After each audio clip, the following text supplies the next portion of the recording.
The evening started like any other family dinner at my parents' house. My sister Amanda dominating the conversation while my father nodded approvingly, and my mother refilled wine glasses. I, James Sullivan, sat quietly as usual, picking at my mother's overcooked pot roast. So that's why we decided your beach house is the perfect solution. Amanda's voice cut through my thoughts. I looked up from my plate. I'm sorry. What? James, you weren't even listening. My mother sighed. Your sister was explaining their situation. The renovations on their house will take 6 months, and they need somewhere to stay. I stared at them, processing what they were saying. My beach house, the one I'd spent 5 years renovating myself, the peaceful retreat I'd created away from the family chaos, was apparently being volunteered as their temporary home. We've already started packing, Amanda continued, bouncing her youngest on her knee. The moving company comes next week. The kids are so excited about living by the beach. The calm I'd cultivated through years of dealing with my family's presumptions settled over me like a familiar blanket. And when exactly were you planning to ask me about this? Oh, honey, my mother waved her hand dismissively. We know you're barely there anyway. You're always working in the city. It's just sitting empty. My father cleared his throat, using his reasonable voice, the one he'd perfected during his years as a corporate negotiator. Son, your sister needs help. Her husband lost his job. The renovation costs went over budget. You know how these things go. I did know. I knew exactly how these things went with Amanda, like the time she'd borrowed my car for a weekend and returned it 3 months later with a crushed fender, or when she'd needed a small loan for her photography business that somehow turned into $20,000 I never saw again. Actually, I said, taking a slow sip of water, the beach house isn't empty. I have plans for it. Amanda's husband Tom spoke up for the first time. Plans, but you're never there. We drive by sometimes. And it's always dark. Of course they drove by, probably with a spare key they'd had made without asking, just like they did with my apartment 3 years ago. I have contractors coming next week, I said calmly. Complete renovation. The whole place is being gutted. The silence that fell over the dinner table was almost comical. Amanda's fork clattered against her plate. What do you mean renovation? She demanded. You can't do that. We've already told the kids. Tommy Jr. has picked out his room. I pulled out my phone, showing them the contractor's agreement I'd signed 2 months ago. Demo starts Monday. The place won't be habitable for at least 8 months. But we've already shipped some of our furniture. Amanda's voice rose to the pitch it always hit when she wasn't getting her way. The moving company is bringing it next week. You shipped furniture to a house you don't own without asking. I kept my voice level, even as I marveled at their audacity. That seems unwise. My mother jumped in, trying to smooth things over as she'd done our entire lives. James, surely you can postpone the renovation. Family has to come first. Family, I said, standing up slowly, should ask before making decisions about property they don't own. Now see here, my father started, but I cut him off. No, Dad. You see here. I pulled up another document on my phone. The security system installation contract. The house is being fitted with new security tomorrow. Any attempts to enter without authorization will trigger an immediate police response. Amanda burst into tears. Her go-to move when manipulation was needed. How can you be so cruel? We have nowhere else to go. You have a house, I reminded her. The one you chose to renovate, without having proper accommodation arranged first. But the contractors said, your poor planning doesn't constitute my emergency. I quoted the phrase my father had used countless times in his business dealings. His face reddened at hearing his own words turned back on him. Standing up, I gathered my coat. The demolition crew starts at 7 a.m. Monday. I suggest you contact whatever moving company you used and redirect your furniture. I'd hate for it to end up in a dumpster. James Alexander Sullivan. My mother's voice shook with anger. You sit back down. We're not finished discussing this. Actually, we are. I headed for the door, then paused. Oh, and Amanda, I changed all the locks last month, just in case you got any ideas about that spare key I know you had made. The drive home was peaceful, my phone buzzing with ignored calls and messages. I'd learned long ago to keep my real life separate from family chaos. The beach house renovation had been planned for months. a complete transformation into my dream home for retirement. The timing of their attempted takeover was almost perfect. At my apartment, I poured a scotch and called my contractor. Mike, everything's still on schedule. I asked when he answered. You bet. Demo crews ready for Monday. You sure about starting with the master bedroom? Most folks want that left till last so they have somewhere to sleep during renovations. I smiled, thinking of Amanda's texts about which bedroom she'd claimed for herself. Oh yes, start with that one. In fact, send me videos of the demo. I'd love to see the progress. The next morning, I drove out to the beach house early. The security company was already there, installing cameras and sensors. I walked through the rooms one last time, remembering how I'd spent weekends fixing it up, making it my own private sanctuary. My phone buzzed and message from Tom. Be reasonable. We can work something out. The kids are crying. I ignored it just like I'd ignored the 40 other messages from family members. Amanda had apparently been busy on the phone, playing victim to anyone who would listen. The security installer called me over to sign some papers. All set, Mr. Sullivan. Systems live. Any unauthorized entry will trigger an immediate alert to both you and local law enforcement. Perfect. I handed him final payment, and the camera's live feed to your phone. Motion sensors will alert you to any activity on the property. I spent the rest of the morning taking photos of each room, documentation for insurance purposes. I told myself, though really it was to preserve the memory of my peaceful retreat before its transformation. Around noon, a car pulled into the driveway. Amanda and Tom, with all three kids in the back seat. I watched through the security feed as they approached the front door. Amanda tried her key first, the one that no longer worked, then started pounding on the door. James, we know you're in there. Stop being childish. I waited until they made it to the back door, before triggering the security system's warning announcement. You are trespassing on private property. Police have been notified. The speed with which they ran back to their car was almost comical. As they peeled out of the driveway, my phone lit up with a call from my father. What the hell are you playing at? He demanded when I answered. Having the police called on your own sister. The security system did exactly what it's designed to do. Protect my property from unauthorized entry. This is ridiculous. You're punishing your sister over a simple misunderstanding. A misunderstanding. I kept my voice calm. She shipped furniture to my house without asking, planned to move in without permission, and then tried to enter the property after being explicitly told not to. That's not a misunderstanding, Dad. That's entitlement. She's your sister, and I'm your son. But that never seemed to matter much when it came to protecting my boundaries, did it? The silence on the other end was telling. Finally he spoke again, his voice quieter. What do you want, James? I want what I've always wanted.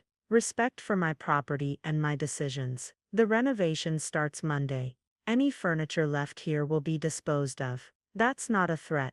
It's a fact. After hanging up, I walked through the house one final time. Tomorrow I'd meet with the interior designer to finalize the plans for its transformation. The peaceful beach retreat would become something even better, a symbol of standing my ground. My phone buzzed again. A text from my mother. Please reconsider. Your sister has nowhere else to go. I typed back. She has exactly what she planned for me. A house under renovation. She just doesn't get to commandeer mine in the process. Turning off my phone, I sat on the back deck, watching the waves roll in. Sometimes the hardest part of being successful isn't building something worthwhile. It's protecting it from the people who feel entitled to take it from you. Monday would come. The demolition would begin, and my family would learn, finally, that some boundaries aren't meant to be crossed. The first crash of demolition echoed through the beach house exactly at 7 a.m. Monday morning. I stood in the driveway, coffee in hand, watching as the crew began dismantling the master bedroom, the very room Amanda had already mentally claimed as hers. Mike, my contractor, walked up with a tablet showing the day's schedule. Moving company truck just turned onto the street, he mentioned casually. Want me to handle it? Right on cue. A large moving van appeared, followed by Amanda's SUV. I sighed, taking another sip of coffee. No, I've got this. The moving truck stopped at the end of the driveway, blocked by my car and the construction vehicles. Amanda jumped out of her SUV, face already red with anger. "Stop this right now," she shouted, marching toward me. "Our furniture is in that truck." "That's unfortunate," I replied calmly, "because as you can see the house is under construction. No place to put furniture here." The moving crew looked uncertain, watching the scene unfold. Tom stayed in the SUV with the kids, avoiding conflict as usual. "You're being impossible." Amanda's voice cracked. "Where are we supposed to put everything?" "The same place you should have arranged before shipping it." "Storage." I handed her a business card. "There's a storage facility 10 minutes from here. I took the liberty of reserving a unit in your name. Paid for 6 months." She stared at the card, momentarily speechless. Behind us another crash announced the demolition team's progress. You're paying for storage. Consider it a lesson in planning ahead," I said. "The unit's available now. I suggest you redirect the moving truck before they charge you waiting fees." Amanda's face went through a series of emotions: anger, confusion, calculation. Finally she pulled out her phone and walked back to give the moving truck new directions. I turned to head inside when she called out, "Mom and Dad are cutting you out of the will for this." Stopping, I looked back at her. "They already did that 3 years ago, when I wouldn't invest in Tom's cryptocurrency scheme. You really should coordinate your threats better." The look of shock on her face was worth every penny of the storage unit rental. Inside, the demolition was proceeding exactly as planned. The master suite, with its dated 90s decor, that Amanda had gushed about keeping was being stripped to the studs. The interior designer, Sarah, was marking walls that would be moved or removed. "Your sister seemed upset," Sarah noted, checking her plans. "She'll survive. She always does." I looked over the blueprints. "How soon can we start on the new layout?" "Once demo's done. We're looking at 2 weeks for structural changes." "That accent wall you wanted in the master? We found some reclaimed timber from an old fishing boat. It'll be perfect for the coastal theme." My phone buzzed. A series of texts from family members. Apparently, Amanda had been busy on social media, painting herself as the victim of her heartless brother. Aunt Patricia was particularly vocal. "Your poor sister. Those children were so looking forward to the beach. How dare you?" I muted the notifications and focused on the renovation plans. The new design would transform the house from a typical beach cottage into a modern coastal retreat. Every element Amanda had tried to claim would be gone, replaced by my vision. Around noon, my parents showed up. I watched on the security feed as they pulled into the driveway, then waited for the inevitable confrontation. "James," my mother's voice carried over the construction noise. "We need to talk about this." I met them outside, keeping a safe distance from the demolition area. "There's nothing to talk about. The renovation is happening." My father looked past me at the work in progress, his face tightening. "This is spite, pure and simple. You're punishing your sister because you can." "No," I corrected him.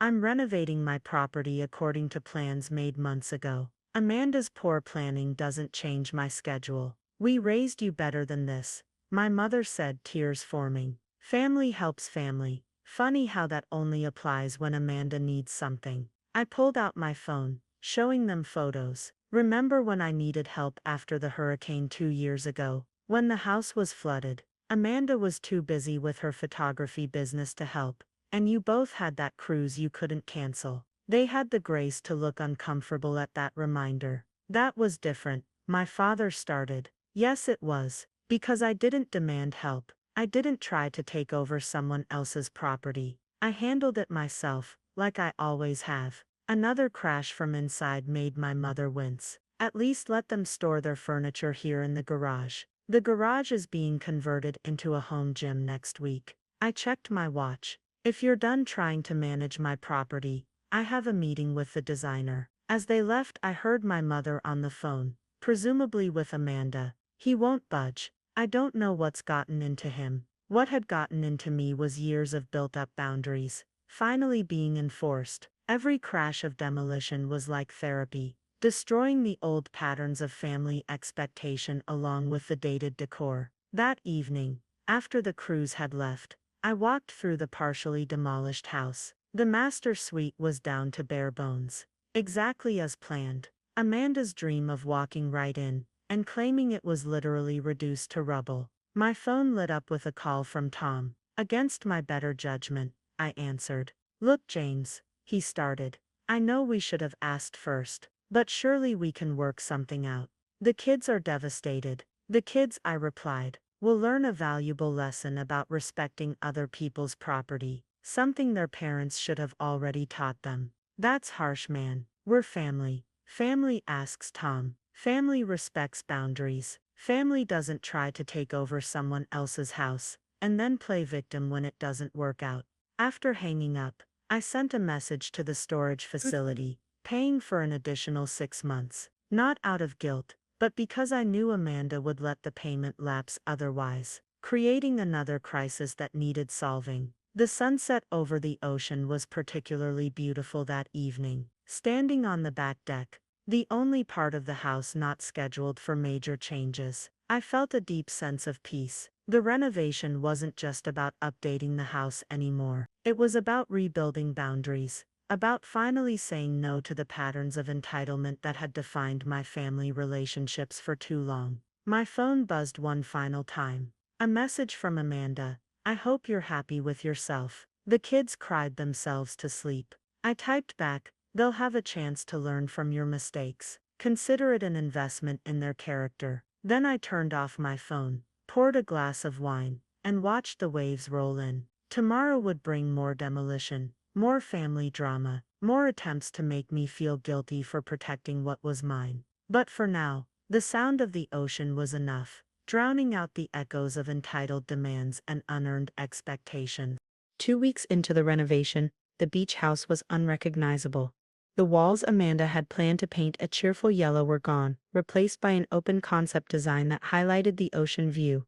The kitchen she'd dreamed of updating with just a few small changes was gutted, making way for the professional-grade setup I'd always wanted.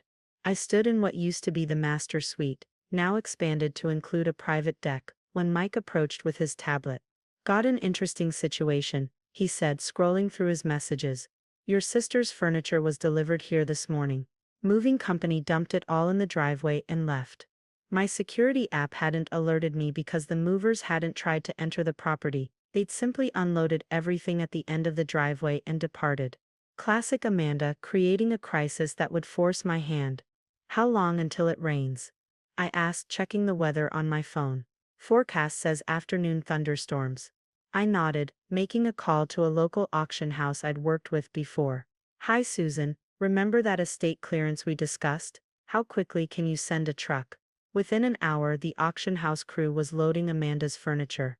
Each piece would be sold, the proceeds donated to a local youth shelter, minus the auction house's commission, of course. I made sure to document everything with photos and video. Right on cue, my phone rang. Amanda. What are you doing with our furniture? She demanded. The moving company sent me pictures. Solving a problem you created, I replied calmly. You can't leave furniture in my driveway. We didn't have a choice. The storage unit was too small. The one I paid for. The standard 10x20 unit that easily holds the contents of a 3-bedroom house. That storage unit, silence on her end, then you had no right to touch our things. Just like you had no right to dump them in my driveway. The furniture is being auctioned. You'll receive documentation of the sale and donation of proceeds. Donated. Her voice rose to a shriek. That's our furniture. Was your furniture. Now it's a tax deduction. Consider it the cost of learning about property rights. After hanging up on her inevitable threats, I turned to Sarah, who was reviewing the new kitchen plans. Your family's persistent, she observed, marking adjustments on the blueprint. They've had years of practice getting their way. I replied. But so have I standing firm. The afternoon brought the predicted thunderstorm, and an unexpected visit from my father. He stood in what used to be the family room, now a skeletal space, waiting for its transformation into a modern great room. This has gone far enough, he declared. Your mother can't sleep. Amanda's kids keep asking why Uncle James hates them. I continued reviewing material samples with Sarah, not looking up. Interesting how Amanda's poor choices become my responsibility. She's made mistakes. No. I interrupted, finally meeting his eyes. A mistake is accidentally breaking something. A mistake is forgetting an appointment, deliberately shipping furniture to someone else's house, and trying to move in without permission. That's not a mistake. That's entitlement. She's your sister. And I'm your son. But that didn't matter when she needed co-signers for her third failed business loan, did it? When you and Mom signed away my college fund to cover her debts. The old anger surfaced briefly before I pushed it back down. The renovation continues as planned. Amanda's furniture has been dealt with. Any further attempts to dump property here will be handled the same way. He left without another word, but I knew this wasn't over. It never was with them.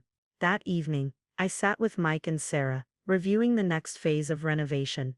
The great room's new windows would be installed tomorrow, opening up the view that Amanda had planned to block with her essential entertainment center. Security system picked up some activity. Mike mentioned checking his phone. Your sister's been driving by every few hours. I pulled up the camera feed on my tablet. Sure enough, Amanda's SUV was making another slow pass, Tom at the wheel this time. Should we be concerned? Sarah asked. No, they're looking for weaknesses, ways to force their way back in. They won't find any. My phone buzzed with a text from my mother. Family dinner Sunday. Your attendance is required. Required. As if I was still the compliant son who could be commanded to show up and play my part in their dynamics. I typed back, not available. The renovation requires my attention. Her response was immediate. This isn't a request. We need to resolve this situation as a family. The situation is resolved. Amanda's poor planning isn't my emergency. I turned back to the renovation plans, but my phone lit up again. This time with a group text including the entire extended family. Amanda had posted a tearful story about her children's belongings being stolen and sold off by their cruel uncle. The responses poured in. How could you do this to children? Family should come first. Your grandfather would be ashamed.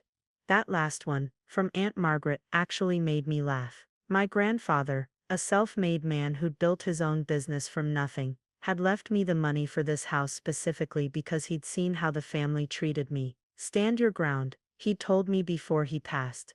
Some people only respect boundaries when they can't break them. I muted the group chat and focused on the plans for tomorrow.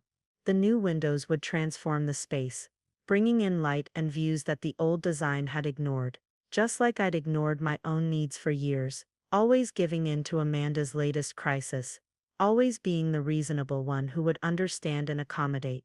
Not anymore. Each changed wall, each new fixture, each improvement was another boundary made physical. The house was becoming a fortress, not against the ocean storms, but against the tide of family entitlement that had eroded my boundaries for so long. My phone buzzed one final time. I private message from Tom. The kids missed their toys. Some of that furniture was irreplaceable. I typed back, actions have consequences. Teaching your children that lesson now will serve them better than teaching them they can take whatever they want. Then I turned off my phone and walked out onto the unfinished deck. The sunset painted the ocean in shades of amber and gold. Nature's reminder that beauty often comes from transformation. Tomorrow would bring more changes, more family drama, more attempts to make me feel guilty for protecting what was mine. But for now, the sound of waves drowned out the echoes of entitlement, and the house stood strong against both the ocean storms and the family tempest. 3 months later, I stood in the completed great room, watching the sunrise over the ocean through the floor-to-ceiling windows. The beach house transformation was complete, and with it my own transformation from accommodating son to someone who finally valued his own boundaries. The sound of car tires on gravel caught my attention. Through the security feed, I watched my parents' car pull into the driveway. This visit wasn't unexpected. They'd been trying to arrange a family reconciliation for weeks. I met them at the door, noting how they paused to take in the dramatic changes to the exterior. The dated beach cottage was gone, replaced by a modern coastal masterpiece. You've been avoiding us, my mother said as they stepped inside. Her breath caught as she saw the interior. Oh, the house was unrecognizable from the space Amanda had tried to claim. The open floor plan highlighted the ocean views, while reclaimed wood accents and custom built-ins created a warm, sophisticated atmosphere. This is different from what we expected, my father admitted, running his hand along the kitchen island's waterfall edge. That's because you expected me to cave, I replied calmly. To let Amanda move in, to sacrifice my plans for hers, like always. My mother sighed, settling onto one of the custom bar stools. She's struggling, James. The renovation on their house is taking longer than expected. Poor planning on her part doesn't constitute an emergency on mine. But she's your sister, and I'm your son, I countered, an echo of conversations past. But that never stopped you from expecting me to sacrifice everything for her convenience. The silence that followed was heavy with unspoken truths. Through the great room windows, we watched waves crash against the shore. The furniture, my father started, was sold. The proceeds, as documented, went to the youth shelter. Amanda received all the paperwork. Some of those pieces were from her grandmother. Some of those pieces should never have been shipped to my property without permission. My mother wiped away tears, a familiar manipulation that no longer moved me. We just want peace in the family. Peace doesn't mean sacrificing boundaries. It means respecting them. I led them through the house, each room a testament to standing firm, each design choice a declaration of independence from family expectation. In the master suite, my mother gasped at the ocean view from the private deck. This could have been Amanda's room, she murmured. No, I said firmly. It could never have been hers. That was the point you all missed. This was never about the house. It was about respect, about boundaries, about finally saying no to the patterns that have defined this family for too long. As they left, my father turned back. Sunday dinner. Will you come? I thought about the years of sitting quietly, while Amanda dominated every conversation, every decision, every moment. No, I said finally, but I'll host dinner here next month. One dinner, with clear boundaries and expectations. If those are respected, we can talk about making it regular. After they drove away, I walked through my transformed space. Each room represented a choice to stand firm, to value my own needs, to break free from the family pattern of endless accommodation. My phone buzzed. I text from Amanda. Mom says the house is beautiful. I'm sorry about the furniture. Can we talk? Progress finally. Small steps toward understanding that actions have consequences, that boundaries matter. I typed back. Dinner next month. Bring dessert. No discussions about moving in. Standing on the deck, watching the ocean, I smiled. Sometimes the greatest transformations aren't in the physical spaces we inhabit, but in the boundaries we learn to defend. The beach house stood proud against the shoreline, transformed inside and out, just like its owner.